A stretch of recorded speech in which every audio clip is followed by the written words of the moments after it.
Hello everybody, આજની lunch થાળી તમારી સાથે શેર કરું. આજે થોડી જુદી લંચ થાળી છે.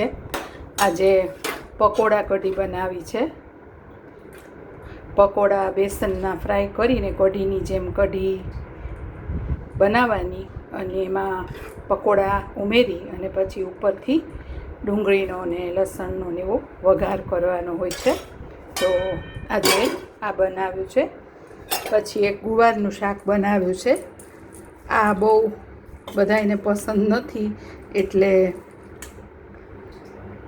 ગુવારનું શાક છે. અને એક બીજા ભીંડા પણ બનાવ્યા છે, જેથી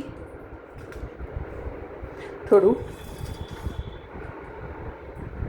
લંચમાં મજા આવે.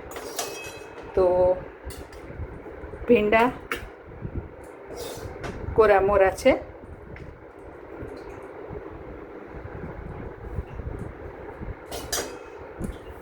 પછી રાઈસ બનાવ્યા છે.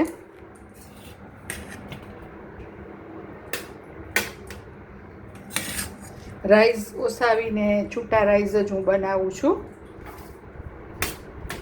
જેથી સ્ટાર્ચ થોડો નીકળી જાય. અને રોટલી છે, ફુલકા રોટલી છે.